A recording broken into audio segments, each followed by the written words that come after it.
Oke, Assalamualaikum warahmatullahi wabarakatuh. Terima kasih buat teman-teman semua yang sudah menonton video ini. Video ini gue khususkan buat teman-teman yang memang berhak mendapatkan video ini ya. Karena jujur, gue belum pernah sharing sedetail ini ke siapapun. Ya, jadi untuk yang mendapatkan video ini, Alhamdulillah. Dan tolong jangan disebar tanpa sepengetahuan gue, karena ini full insight, ya full insight banget. Ya, silakan nonton sampai habis. Baik, disclaimer dulu. Disclaimernya adalah mempraktekkan ini harus sabar, tekun, dan disiplin. Nggak ada keberhasilan yang instan. Ya, jadi buat teman-teman yang terbiasa dapat instan, seperti pemain Facebook advertiser, ya jika nonton ini akan berbeda banget lah. Ya, akan berbeda banget dengan cara-cara yang biasa diterapkan di Facebook Ads, gitu ya. Nah, kenapa Instagram? Karena Instagram itu satu-satunya media ya, buat gua satu-satunya media yang sangat powerful. Jadi multifungsi dia. Bisa untuk membuat forum, membangun komunitas, menjalin relasi dengan audiens, kemudian jualan, habis itu bisa buat eh, launch produk gitu ya. Kemudian bisa untuk banyak banget lah intinya buat bangun tribes ya, ya dan segala macam. Sangat banyak fungsinya. Dan Instagram itu punya 5 submedia. Yang pertama adalah IG Story, yang kedua adalah IG Feed, ketiga adalah IG Highlight, keempat adalah IG TV, kelima adalah IG Live. Ya, tadi yang pertama adalah Story, kedua Feed, ketiga Highlight, keempat IG TV, kelima IG Live. Kelima submedia ini adalah media-media yang sangat cocok untuk membangun tadi, membangun forum, membangun komunitas, membangun engagement, jualan, habis itu branding segala macam. Nah, langsung aja kita masuk ya, kita masuk ke mengenai pembahasan ini. Pembahasan ini full mengenai tentang Instagram bisnis. Jadi bukan untuk akun publik ya. Kalau akun publik mungkin eh, di-sharingnya orang lain. Tapi kalau gue fokusnya itu ke bisnis. Kita membangun brand, kita nggak hanya nggak hanya jualan, tapi juga membangun tribes, membangun community. Nah, apa saja sih poin penting saat membangun Instagram bisnis? Poin pertama adalah tentukan dulu kategori marketnya. Jadi, kita tentukan dulu nih target marketnya siapa. Ya, ini sangat penting karena jika kita tidak tahu siapa marketnya, maka kita tidak bisa menjual sesuatu. Gue lupa nih kata-kata siapa, tapi kalau di dalam bahasa Indonesia kira-kira seperti ini. Jika kamu mentargetkan semua orang untuk membeli produkmu, maka kamu sudah tidak mentarget siapa-siapa, ya. Jadi target itu juga jangan terlalu luas. Bagusnya sih semakin spesifik semakin bagus. Nah, misal bisnis gua jual jilbab voal motif, ya. Jilbabnya seperti ini nih. Jilbabnya motifnya bisa motif bunga-bunga atau nanti motif batik. Ya, nanti ini intinya full insight biar teman-teman nanti tahu gambarannya seperti apa. Lanjut, siapa sih target marketnya? Misalnya ya wanita umur 22 sampai 30, kemudian dia kuliah atau dia bekerja di kantor, kemudian dia orang yang instagramable dan doyan hangout. Jadi, gue memvisualisasikan ada seorang wanita umurnya 22 sampai 30, orangnya stylish, gaul, kece gitu ya, doyan nongkrong, orang yang instagramable. Nah, dia sebagai orang kantoran atau sebagai orang kuliah. Nah, target gue seperti itu ya, targetnya orang-orang tadi. Kemudian, poin kedua, cari apa masalah audiens kita. Apa sih masalahnya? Yang pertama adalah bosen jilbab polos. Yang kedua adalah pengen jilbab motif, tapi rata-rata motifnya nggak elegan. Yang motifnya gitu-gitu aja. Nggak ada ceritanya dari motif tersebut. Kemudian pengen punya jilbab motif yang warnanya nggak norak. Kalau beli jilbab, bahannya rata-rata panas. Pengen jilbab yang modis, tapi harga terjangkau. Ini masalahnya ya. Kemudian solusinya apa aja? Solusinya adalah bikin jilbab dengan motif-motif bunga elegan. Ya, seperti ini. Kemudian bikin warna ungu, dusty, marun. Warna-warna yang eh, warna-warna yang eksklusif, ya, warna-warna yang nggak norak gitu, yang banyak digandrungi sama wanita-wanita tuh warna-warna ini biasanya. Pastikan jilbab yang kita buat bahannya harus adem dan lembut banget. Harga per piecesnya jangan di atas 100.000. Oke, ini kebayang ya, kebayang jilbabnya tadi motif-motif elegan. Ini solusinya. Elegan itu ya tadi motif batik atau motif bunga-bunga seperti ini. Kemudian bikin warnanya warna ungu, dusty, marun, atau warna black juga bisa gitu ya, warna black. Kemudian pastikan jilbab yang kita buat bahannya harus adem dan lembut. Harga per piecesnya tadi jangan di atas 100.000. Nah, sudah menentukan 3 poin tadi, sekarang masuk masuk ke konten ya. Jadi, kalau teman-teman ingin membuat konten di Instagramnya, baik itu untuk di feed, story segala macam, patokannya tuh tadi 3 poin tadi ya. 3 poin tadi itu kalau saling dikaitkan itu bisa menjadi konten sampai ratusan. Oke, saya soalnya di Visual Lab itu seperti itu ya. Saya membuat konten dengan dengan bermodalkan 3 poin tadi aja. Nanti saya otak-atik terus, jadilah sebuah konten. Nah, 3 poin tadi adalah bekal untuk kita membuat ratusan ide konten di Instagram. Siap ya? Oke, langsung praktek. BTW, ini konten buat IG Ads dulu ya, biar teman-teman ada gambaran. Jadi, ini konten untuk Instagram Ads dulu. Nanti setelah itu kita bahas tentang organik, kemudian kita akan bahas tentang insight-insight ke depannya gimana. Ya. Nah, konten Instagram Ads. Yang pertama, kita kombinasikan beberapa unsur. Ya, kita kombinasikan 3 unsur tadi, target market, problem, dan solusi. Target marketnya tadi wanita 22 sampai 30. Ya. Jadi di target market kita ambil 2 unsur. Di problem kita juga ambil 2 unsur. Unsur pertama adalah bosen jilbab polos. Unsur kedua adalah kalau beli jilbab motifnya jelek-jelek. Nah, kemudian di solusi kita punya 2 unsur juga. Yang pertama adalah bikin jilbab dengan motif bunga-bunga elegan. Yang kedua adalah harga di bawah 100.000. Oke, ini masing-masing ada 2 unsur nih. Nah, kemudian bagaimana sih ide kontennya? Ya, dari ketiga unsur tadi, dari target market, problem, dan solusi, yang mana masing-masing poin tadi mempunyai 2 unsur, sekarang kita jadikanlah itu sebagai sebuah konten. Bagaimana idenya? Bikin iklan dengan frame ukuran IG Stories dan feed. Bikin dua ukuran Stories dan feed. Ada gambar beberapa talent pakai jilbab tersebut. Jadi misalnya jilbab kita ada 5 warna. Oke, 5 warna. Di satu frame itu kita masukkan 3 talent yang sedang pakai jilbab kita. Ya, paham ya? 3 talent yang sedang pakai jilbab kita dengan warna yang berbeda-beda. Tadi misalnya yang pertama warna marun, kedua hitam, ketiga warna dusty misalnya. Nah, kata-katanya, gokil sih, jilbab motif kayak gini emang cuma ada di jilbab Aulia aja, nggak percaya, swipe up gitu. Nah, kata-kata ini diambil dari mana? Dari target market tadi, wanita 22 sampai 30. Wanita dengan umur segitu bahasanya kurang lebih seperti ini. Ya, mereka itu bahasanya nggak kaku. Bahasanya ya gua elu, gokil, mau nangis gitu-gitulah. Jadi bahasa anak milenial banget gitu ya. Ini ide konten pertama. Ide konten kedua sama, bikin iklan dengan frame ukuran story dan feed. Ada gambar beberapa talent pakai jilbab. Kata-katanya, gue nggak percaya banget sih, jilbab motif kayak gini kok cuma dijual 87.000. Pas gue cek webnya, beneran 87.000 doang. Beneran 87.000 dong. Mau nangis gitu.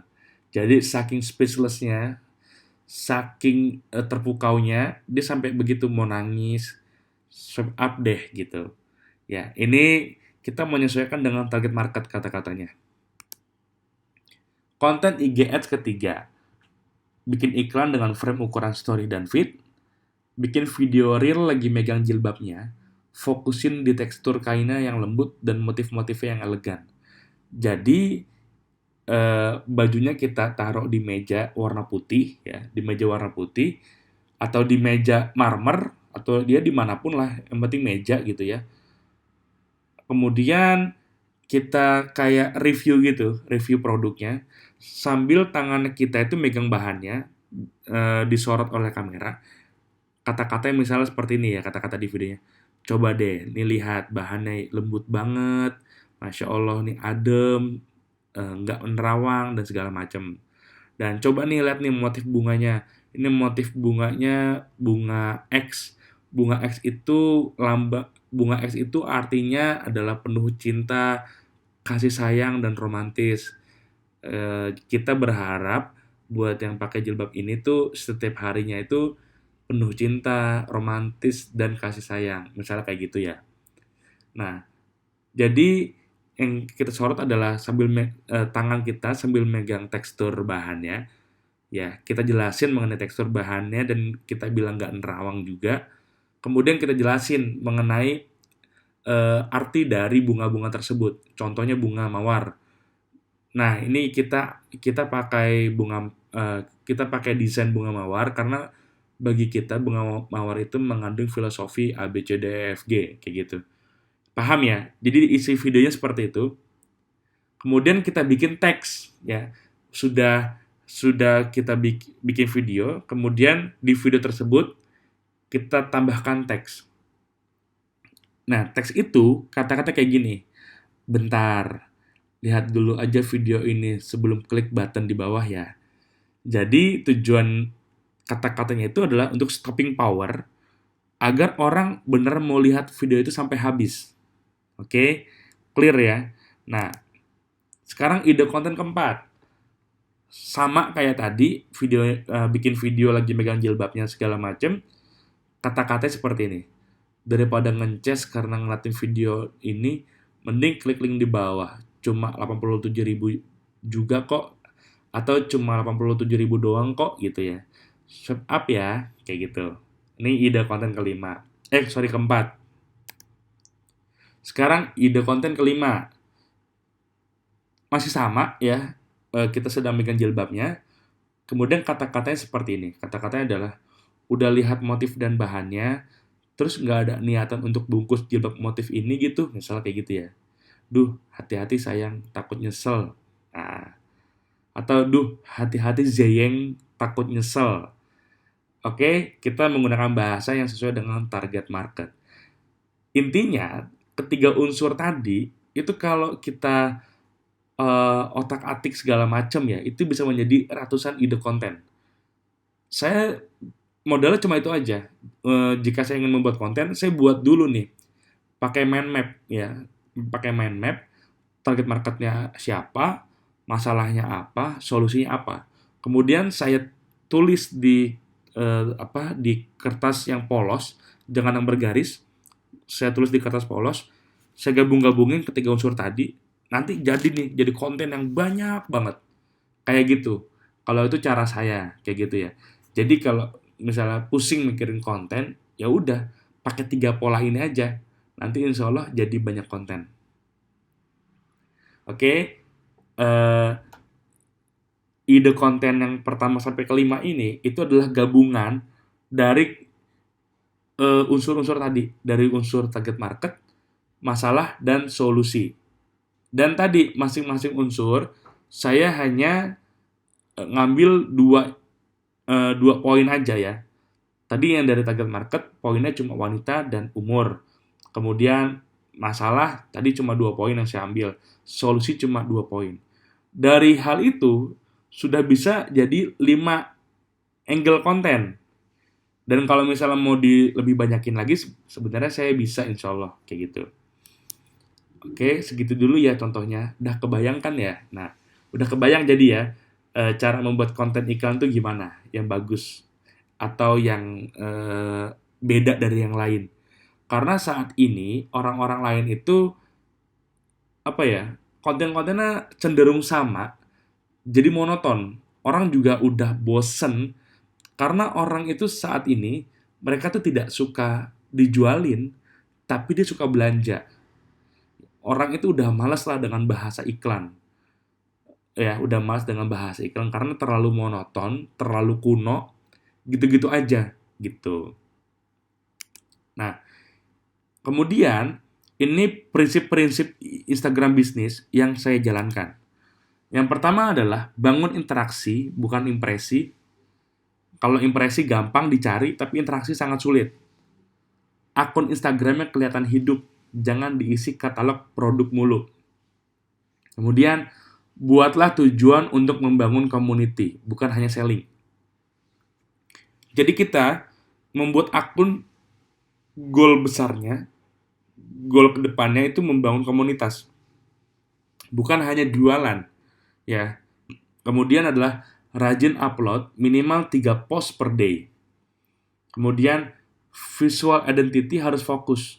Jangan ubah-ubah warna, jenis font, dan lain-lain. Kemudian tentukan konsepnya ingin tema elegan, ceria, feminim, maskulin, atau apapun. Ya. Karena beda tema itu biasanya mempengaruhi mengenai visual identity-nya. Contoh, tema elegan berarti warnanya nggak jauh-jauh dari hitam, gold, silver, ya, warna-warna seperti itu. Tema ceria ya warna-warna pink, warna-warna coklat mocha, ya, dan lain-lain. Nah, kemudian wajib banyakin ajakan komen, discuss, atau kamu tim mana. Jadi, setiap postingan sebisa mungkin ajak mereka untuk melakukan sesuatu, baik itu ajakan komen, atau ajakan diskusi, atau tanya, kamu tim mana? Gitu ya. Nah, sering-sering bikin sesi sharing di Instagram Stories. Ini sesuaikan dengan target market. Ini saya jelaskan nanti juga. Gunakan bahasa yang personality dan sesuai target market. Jangan kaku ya. Bikin nama panggilan untuk bisnismu. Ya kalau misalnya Joska itu Minjo, Rintik Seduh itu Paus. Nanti rencananya Visual Lab itu namanya Advis, ya. Admin Visual Lab itu. Kemudian konten. Cekidot. Kita ngomongin konten lagi karena di dunia online itu nggak jauh-jauh dari konten. Selalu tentang konten. Oke? Nah, gue membagi konten menjadi 4 jenis. Pertama adalah produk, kedua adalah testimoni, ya, ketiga adalah sharing, keempat adalah interaksi. Konten produk. Nah, apa aja contohnya? Ya, ini kita jualan jilbab tadi kan. Konten pertama adalah jilbabnya harus dipakai sama talent. Dan kalau bisa fotonya di cafe yang anak muda banget. Karena menyesuaikan dengan target market. Kedua adalah bikin video detailing bahan, motif, jahitan, dan lain-lain. Oke. Ketiga adalah foto detail produknya. Berarti tanpa digunakan oleh talent. Keempat adalah video talent lagi pakai jilbabnya, zoom fokus ke produknya. Jadi talent pakai jilbab, kemudian kita zoom fokus ke produknya. Kelima adalah videokan jilbabnya diambil dari kotak packaging dan ada tulisan ucapan terima kasih dari brand jilbab untuk customer. Jadi gini, bayangan saya ya, saya membuat sebuah kotak box gitu. Kemudian kotak box itu isinya adalah jilbab ya. Satu kotak itu misalnya muat 3 jilbab. Kotaknya warna biru, kemudian ada nama brandnya, segala macam. Jadi kayak kita produk apa sih yang pakai kotak kayak kotak box gitu ya. Pokoknya seperti itulah. Jadi satu kotak itu muat 3 pieces, kemudian di atas jilbabnya itu ada teks tulisan ucapan terima kasih dari kita, dari brand ke customer. kayak gitu ya. Paham maksud saya ya? Kemudian contoh ucapan terima kasih dari brand untuk customer. Untuk Ernanda, sehat terus ya. Mungkin isi paketan ini tidak ada harganya di matamu, tapi ini tulus kuberikan. Aku berharap paketan adalah jalan kita bersilaturahmi, mengeratkan hubungan emosional, dan menjadi komunikasi yang lebih baik. Tolong untuk tidak instastory paketan ini, karena suatu pesan yang tulus tidak perlu dibagikan ke semua orang. Anjay, salam cinta dari Mohan. Jadi Ernanda ini adalah founder dari Magna, ya Magna Kreatif. Mohan ini adalah founder dari Thanks Thanks Insomnia. Oke, Thanks Insomnia. Nah, itulah susah juga spellingnya ya. Jadi Mohan ini ngasih produk atau Ernanda beli produk, gue juga nggak tahu. Tapi ada pesan seperti ininya, ya. Ini sangat sweet. Karena apa? Karena ini bisa menjadi efek viral. Untuk customer yang sudah membeli, ya, customer itu kan sekarang rata-rata mereka pada unboxing, ya kan? Bayangkan kalau customer itu unboxing produk kita, yang mana packagingnya itu adalah kotak box yang elegan, kemudian ada tulisan ucapan terima kasihnya, kemudian dia unboxing, dia nge-tag akun kita, kemudian bahkan dia juga dengan sukarela gitu membuat video review tanpa kita suruh, itu kan sebuah hal yang priceless banget, yang mahal harganya, ya kan? Karena itu menciptakan efek warm, word of mouth, ya, menciptakan efek warm, word of mouth. Oke, langsung selanjutnya adalah konten bukti. Konten bukti itu contohnya testimoni teks, ya, testimoni dalam berupa teks, kemudian portfolio klien, kalau untuk produknya jasa, atau video unboxing dari customer. Oke, nah selanjutnya adalah konten sharing. Konten sharing ini saya ngambil case-nya itu sesuai dengan target market jilbab tadi. Oke, wanita umur 22-30. Nah, konten sharing yang pertama, cara bikin make up dari bahan alami. Jadi walaupun jualan jilbab, ya, kita nggak cuma sharing tentang jilbab atau nggak cuma jualan jilbab. Yang kita pikirkan itu adalah marketnya, bukan produknya. Jadi di kategori market kita, itu kita bisa ngapain aja, oke? Nah, contoh, cara bikin make up dari bahan alami. Cara saving uang buat yang baru kerja. Karena kan tadi di usia 22-30 itu rata-rata ada yang baru kerja. Kemudian, video review lipstick yang cocok untuk jenis-jenis kulit kita. Kemudian, bahan gamis jenis apa aja sih yang adem dan nyaman dipakai. Tips move on biar gak kepikiran terus. Nah, ini untuk yang usia 22-25 mungkin. Tips diet yang gak nyusahin, LDR harus gimana ya, gitu. Cara produktif untuk wanita, cara glowing tanpa mahal, dan lain-lain. Jadi, untuk membuat akun yang community based, berarti kita harus membuat interaksi yang sangat kuat antara kita dengan audience. Caranya ya dengan content sharing. Oke, caranya dengan content sharing. Content sharingnya ya sesuaikan dengan target market tadi, ya.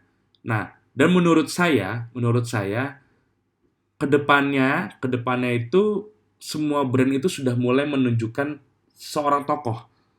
Tokohnya itu baik itu foundernya atau tokoh yang memang diciptakan untuk melekat dengan brand tersebut, atau timnya, atau dan lain-lain. Contohnya, Exton Salim, ya, dia sekarang dimunculin oleh produk Indomie. Sekarang Exton Salim itu biasanya dia di balik layarnya Indomie, sekarang dia muncul, kayak gitu. Kemudian misalnya Filosofi Kopi, Chico Jericho dan Rio Dewanto muncul. Kemudian Vanilla Hijab, sekarang ownernya muncul. Dulu kan awal-awal enggak ya, enggak kelihatan ownernya. Terus apa lagi ya? Kompas si gue lupa namanya. Aduh, siapa ya nama desain produknya gue lupa tuh. Aji, namanya Aji. Ajinya sekarang muncul. Kemudian Mel ID itu Mas Dimas. Mas Dimasnya yang muncul.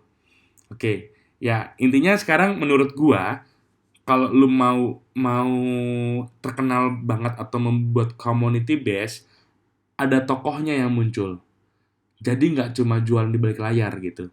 Kemudian ada juga tadi Ditzy ya, produk kayak dia daster atau gamis gitu. Gua kurang tahu sih kategori produknya itu apa.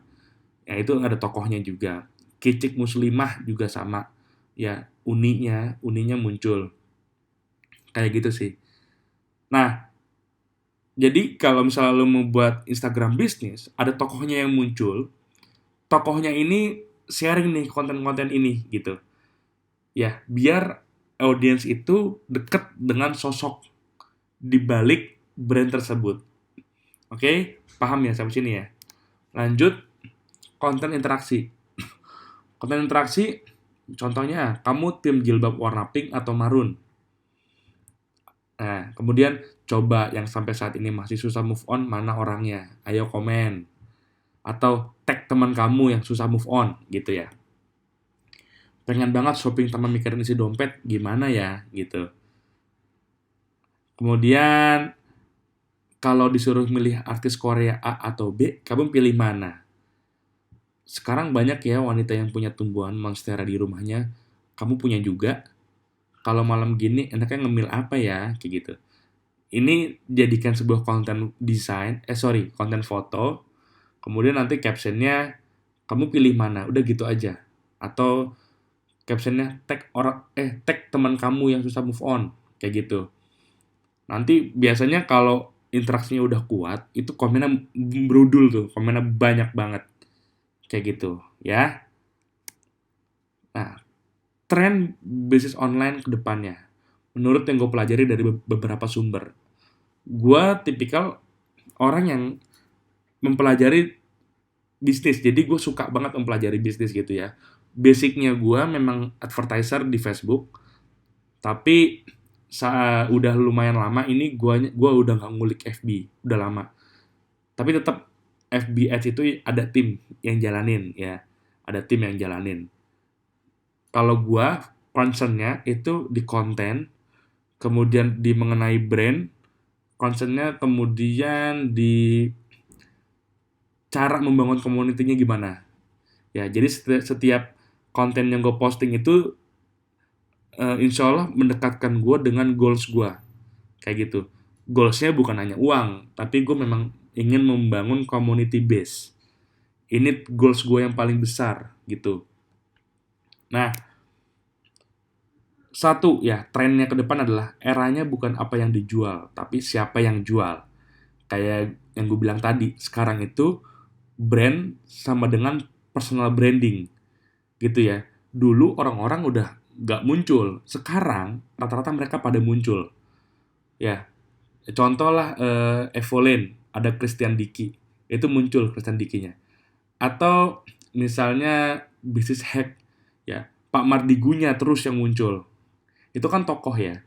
Nah, intinya seperti itu. Ada tokohnya yang muncul. Semakin banyak pelaku usaha online, maka membuat audiens jadi semakin banyak pilihan. Di sini kita dipaksa untuk menjadi pembeda, agar kita menjadi salah satu yang dilirik oleh audiens dengan segmentasi market yang sama.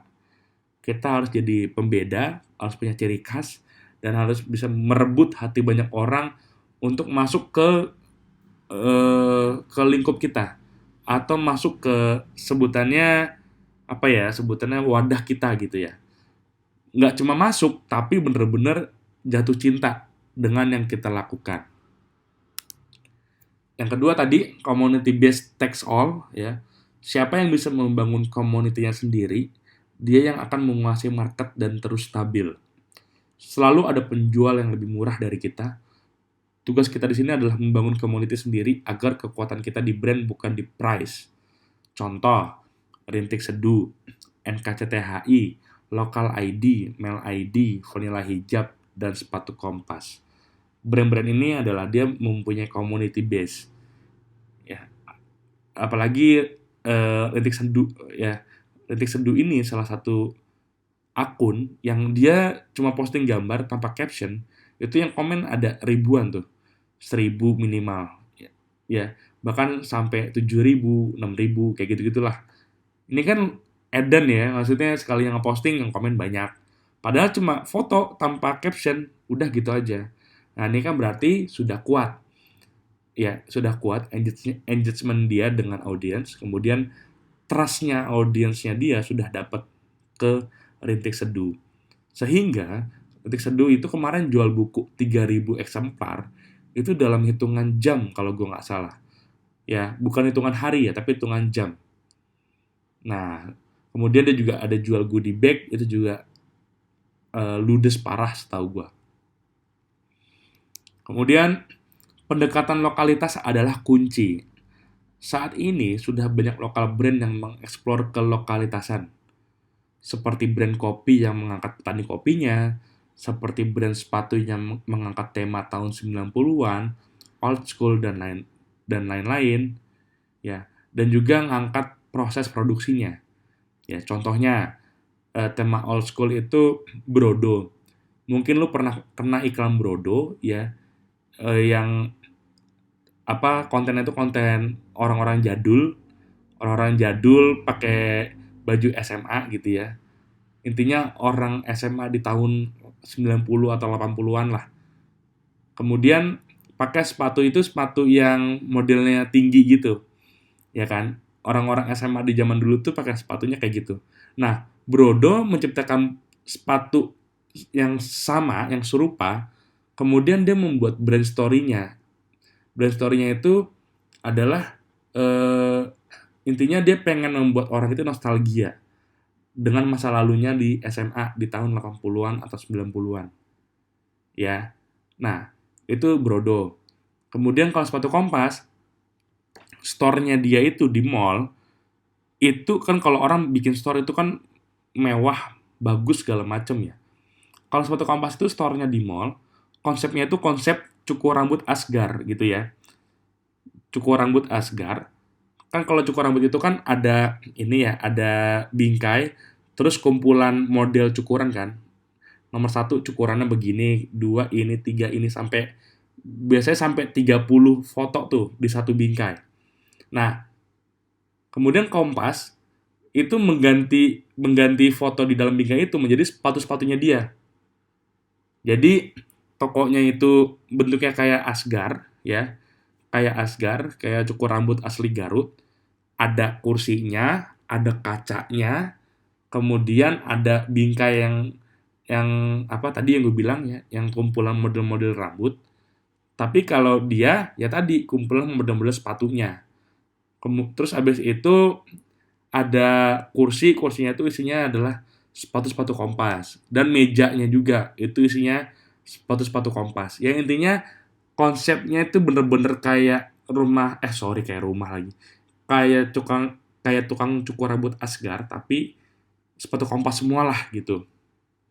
Ya. Paham ya maksud gue ya.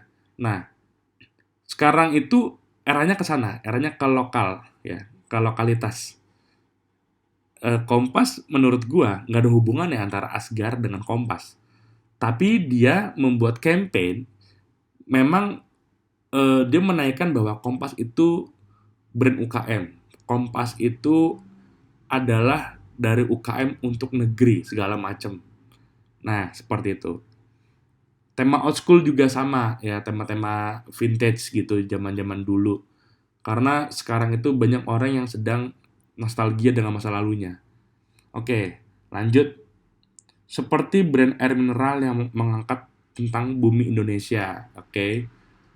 Jadi bumi Indonesianya disorot gitu ya, bahwa Indonesia negeri yang kaya, yang berlimpah sumber daya alamnya, kemudian berlimpah juga mata airnya segala macam.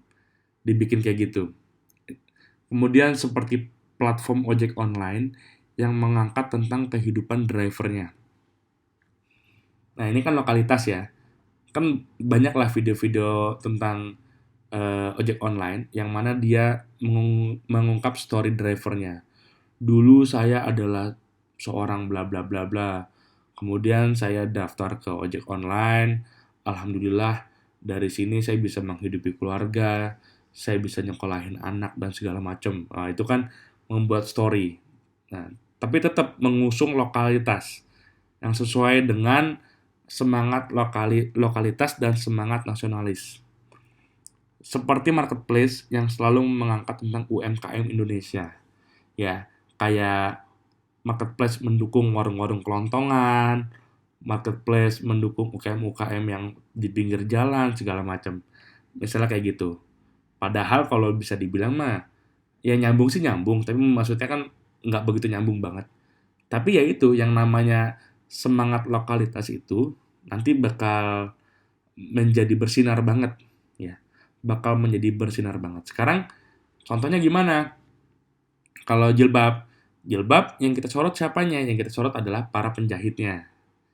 Ya, para penjahitnya kita sorot. Kemudian kita minta minta eh, penjahit itu ngomong ya. Iya, selama ini saya sudah sekitar 3 tahun membuat jilbab Aulia gitu kan. Jilbab Aulia memang sangat bagus, sangat elegan, dan saya juga menjahitnya itu sangat teliti segala macem. Ya, intinya kayak gitulah. Ya, kalau misalnya usaha kuliner, ya berarti chefnya gitu ya. Chefnya yang kita wawancara, nanti kita jadikan campaign. Nah, kayak sekarang contoh Vanilla Hijab. Vanilla Hijab itu videonya kalau teman-teman tahu, video proses menjahit, video proses video proses menggunting bahannya yang bahan yang tadinya lebar digunting segala macam ya. Habis itu kayak brodo, kalau teman-teman sering karena iklannya itu tumpukan-tumpukan kulit sepatu ya digantung gitu di belakang gitu kan yang mana dari ujung ke ujung itu kulit sepatu semua kayak gitu.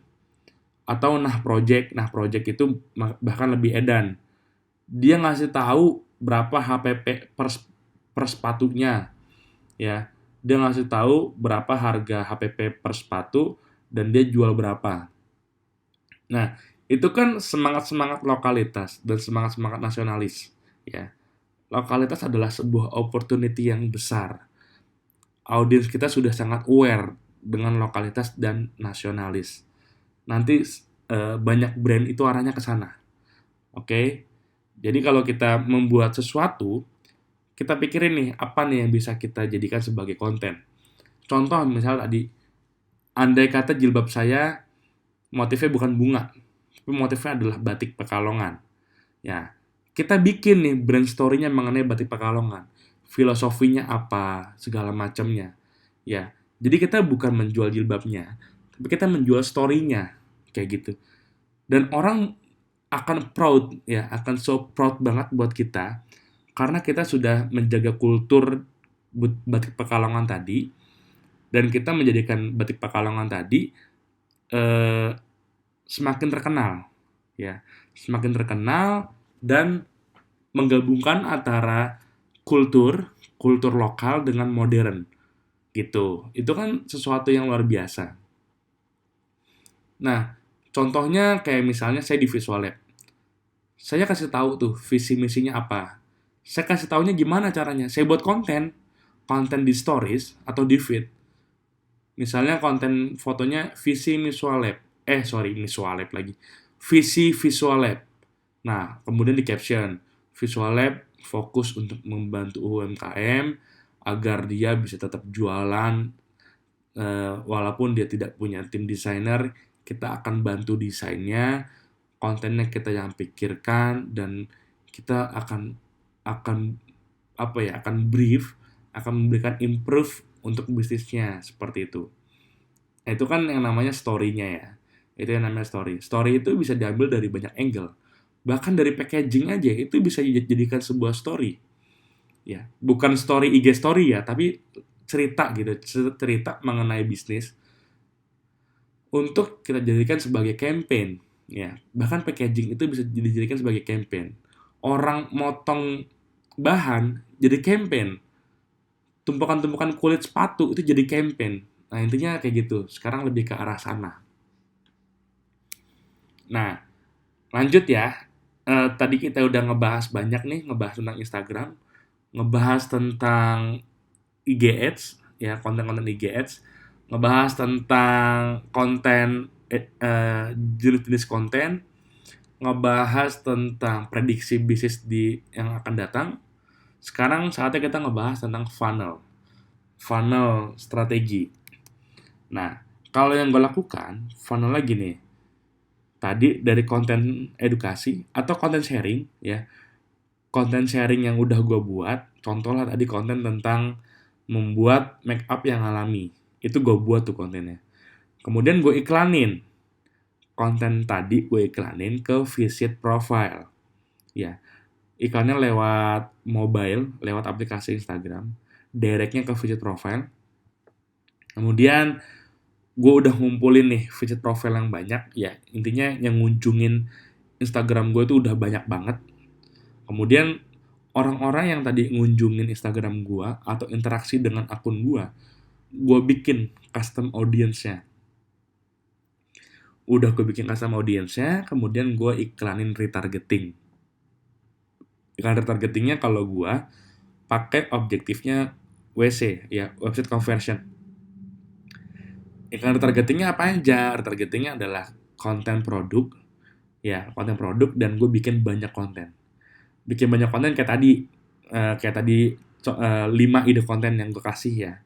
5 ide konten yang gue kasih tadi. Nah, itu konten-konten itu ya, ide konten itu gue buat, kemudian semuanya gue running.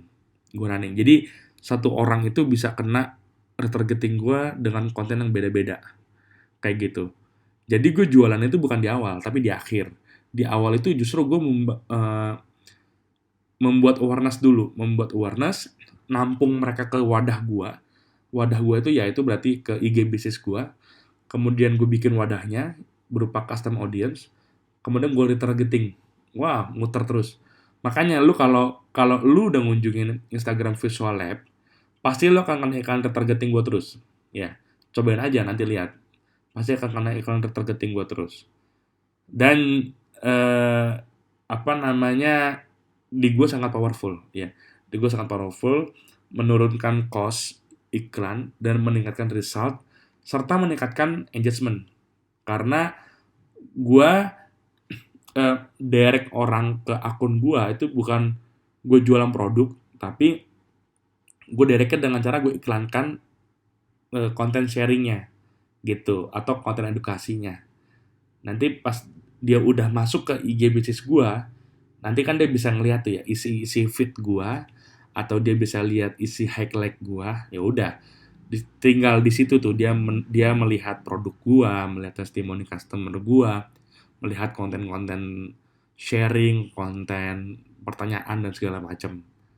Ya, intinya tugas kita di awal adalah memasukkan orang sebanyak-banyaknya untuk minimal aja interaksi atau bagusnya itu ngunjungin feed kita dan dia melihat semua yang kita upload gitu ya. Nah, don't sell product but sell experience. Jangan jual produknya, tapi jual pengalamannya, jual experience-nya, ya. Jual ceritanya, jual visi misinya, jual mengenai filosofinya, segala macam. Mungkin gitu aja ya dari gua. Terima kasih. Assalamualaikum warahmatullahi wabarakatuh.